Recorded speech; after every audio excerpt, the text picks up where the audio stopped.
Nath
कल की कथा में सुने कि साल्व का जो एक मंत्री था जिसका ध्युमान नाम था,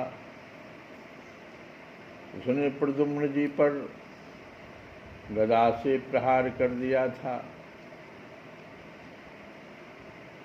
और सारथी ने प्रद्युम्न जी को युद्ध भूमि से बाहर हटा लिया था। प्रद्युम्न जी पुनः हाथ मुंह धोकर कवच पहनकर धनुष धारण किया और सारथी से कहा कि मुझे वीर ध्युमान के पास फिर से ले चलो। उस समय ध्युमान यादव सेना को तहस नहस कर रहा था और प्रद्युम्न जी ने ध्युमान का सर काट डाला। इधर भगवान जो हैं युधिष्ठिर के बुलाने से इंद्रप्रस्थ गए हुए थे। उनको कुछ पता नहीं था कि सब क्या हो रहा है। बड़ा ही घमासान भयंकर युद्ध हो रहा था। 27 दिनों तक युद्ध चलता रहा। राजसूय यज्ञ हो चुका था और शिशुपाल की भी मृत्यु हो गई थी। वहाँ भगवान श्री कृष्ण ने देखा कि बड़े भयंकर अपशकुन हो रहे हैं। तब उन्होंने कुरुवंश के बड़े बूढ़ों ऋषि मुनियों, कुंती और पांडवों से अनुमति लेकर द्वारिका के लिए प्रस्थान किया। वे मन ही मन कहने लगे कि मैं पूज्य भाई बलराम जी के साथ यहाँ चला आया। अब शिशुपाल के पक्षपाती क्षत्रिय अवश्य ही द्वारिका पर आक्रमण कर रहे होंगे। भगवान श्री कृष्ण ने द्वारिका में पहुंचकर देखा कि सचमुच आदमों पर बड़ी विपत्ति पड़ी आई है। तब उन्होंने बलराम जी को नगर की रक्षा के लिए नियुक्त कर दिया और सौभपति साल्व को देखकर अपने सारथी दारुक से कहा कि दारुक, तुम शीघ्र से शीघ्र मेरा रथ साल्व के पास ले चलो। देखो यह साल्व बड़ा मायावी है, तो भी तुम तनिक भी भय न करना। भगवान की ऐसी आज्ञा पाकर दारुक रथ पर चढ़ गया और उसे साल्व की ओर ले चला। भगवान के रथ की ध्वजा गरुड़ चिन्ह से चिन्हित थी। उसे देखकर यदुवंशियों तथा साल्व की सेना के लोगों ने युद्ध भूमि में प्रवेश करते ही भगवान को पहचान लिया। परीक्षित, अब तक साल्व की सारी सेना प्रायः नष्ट हो चुकी थी। भगवान श्री कृष्ण को देखते ही उसने उनके सारथी पर एक बहुत बड़ी शक्ति चलाई। वह शक्ति बड़ा भयंकर शब्द करती हुई आकाश में बड़े वेग से चल रही थी और बहुत बड़े लूक के समान जान पड़ती थी। उसके प्रकाश से दिशाएं चमक उठी थी।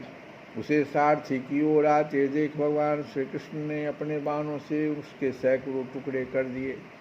इसके बाद उन्होंने साल्व को 16 बाण मारे और उसके विमान को भी, जो आकाश में घूम रहा था, असंख्य बाणों से छलनी कर दिया। ठीक वैसे ही जैसे सूर्य अपनी किरणों से आकाश को भर देता है।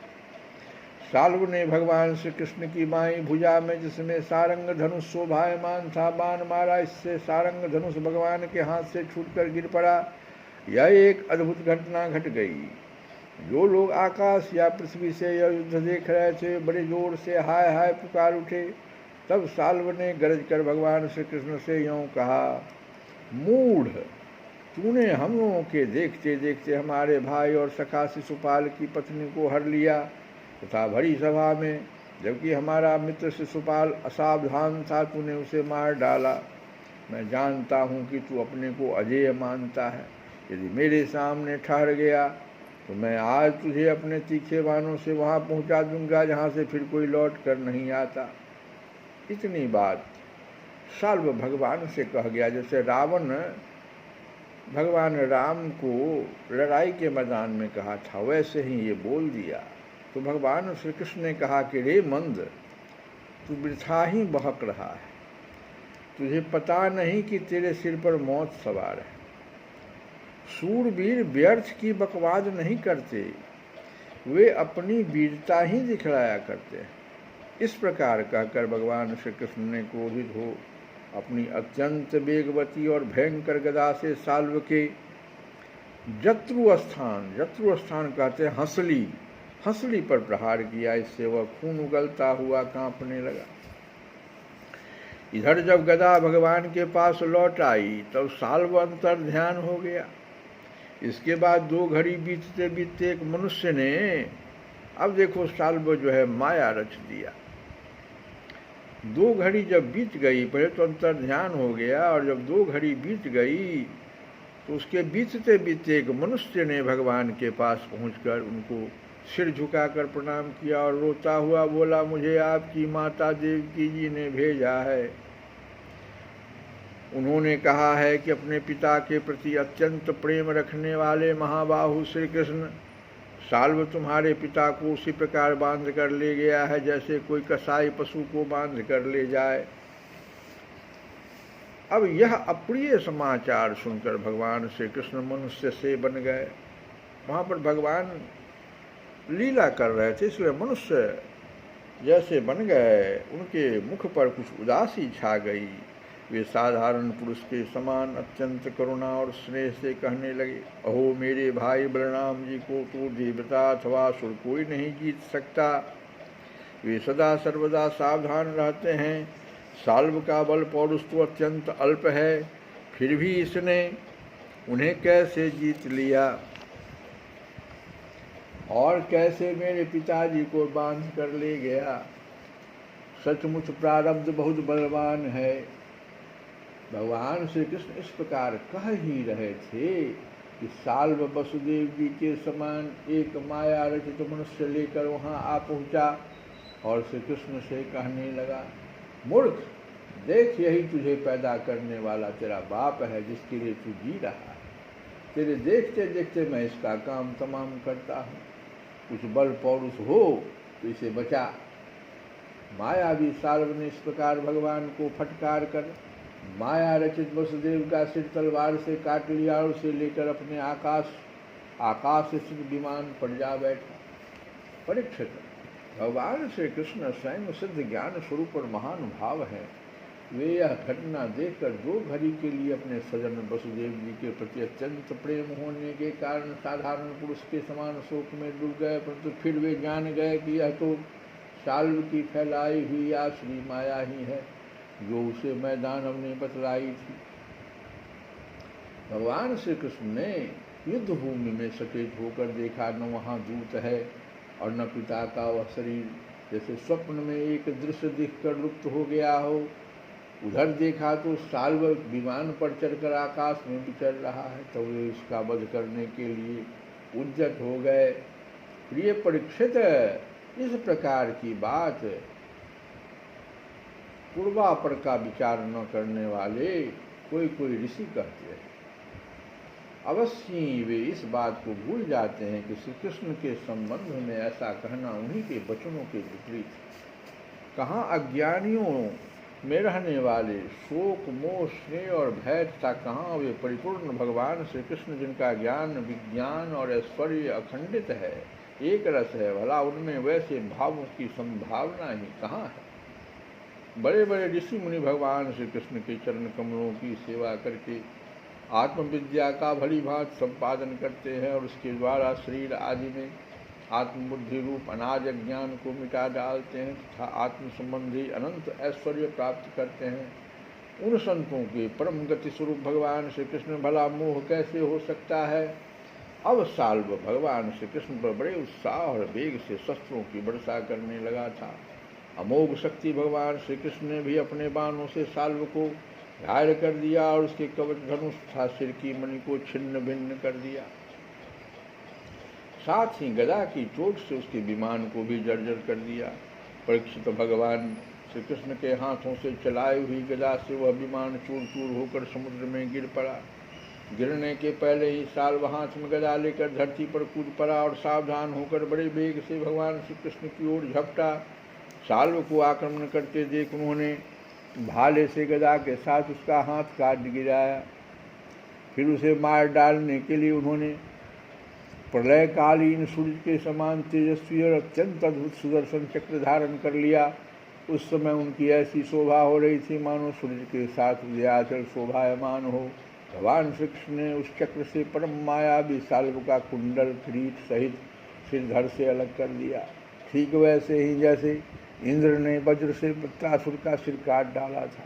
उस समय साल्व के सैनिक अत्यंत दुख से हाय हाय चिल्ला उठे। परीक्षित, जब पापी साल्व मर गया और उसका विमान भी गदा के प्रहार से चूर चूर हो गया, तब देवता लोग आकाश में दुदुम्बियाँ बजाने लगे। ठीक उसी समय दंतवक्त्र अपने मित्र शिशुपाल आदि का बदला लेने के लिए अत्यंत क्रोधित होकर आ पहुँचा। अब कथा को यहीं पर हम लोग विश्राम देते हैं। कल की कथा में हम लोग दंतवक्त्र की कथा सुनेंगे।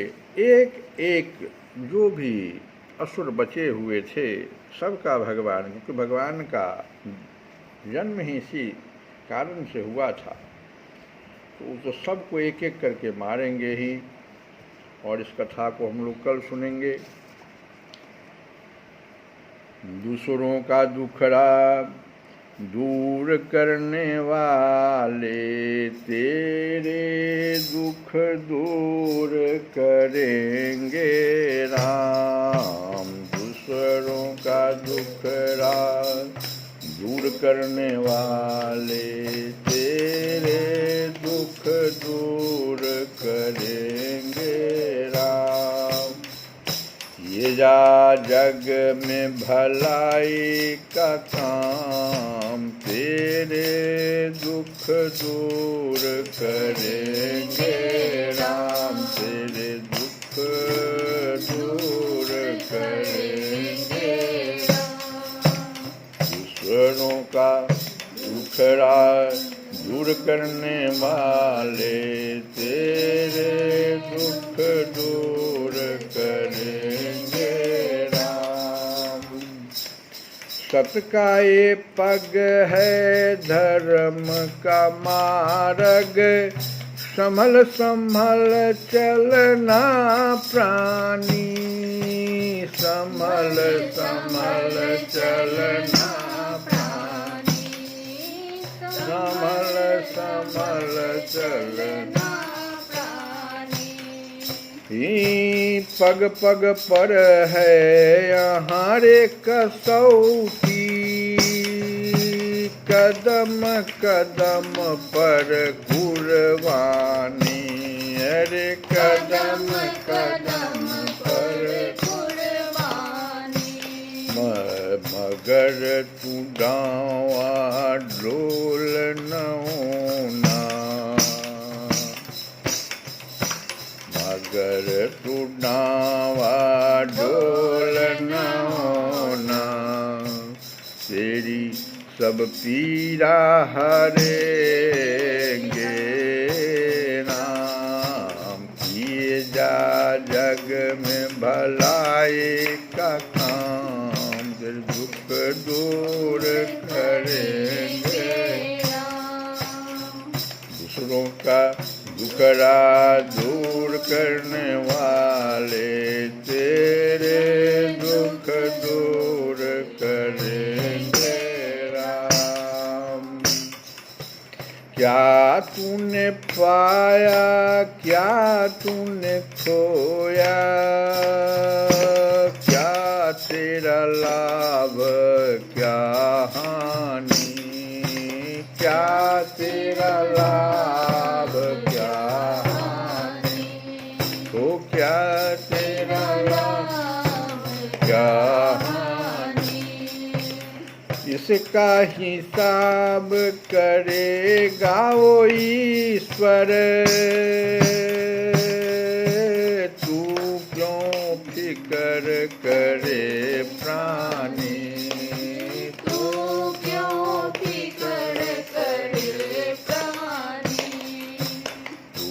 बस अपना काम किए जा, तू बस अपना काम किए जा। तेरा भंडार भरेंगे राम। दूसरों का दुखड़ा दूर करने वाले तेरे दुख दूर करेंगे। पोछ पोंछ ले तू अपने आंसू तमाम, तेरे दुख दूर करेंगे राम, तेरे दुख दूर करेंगे राम। गोविंद जय जय गोपाल जय जय गोविंद जय जय गोपाल जय जय राधा रमन हरि गोविंद जय जय गोविंद जय जय गोपाल जय जय राधा रमन हरि गोविंद जय जय राधा की जय जय रुक्मिणी की जय जय राधा की जय जय रुक्मिणी की जय जय। गो मोर मुकुट बंसी वाले की जय जय, मोर मुकुट बंसी वाले की जय जय, मोर मुकुट वाले की जय जय। ये जा जग में भलाई का काम, ये जा जग में भलाई का काम, तेरे दुख दूर करेंगे राम, तेरे दुख दूर करेंगे राम। श्री कृष्ण गोविंद हरे मुरारे, हे नाथ नाथ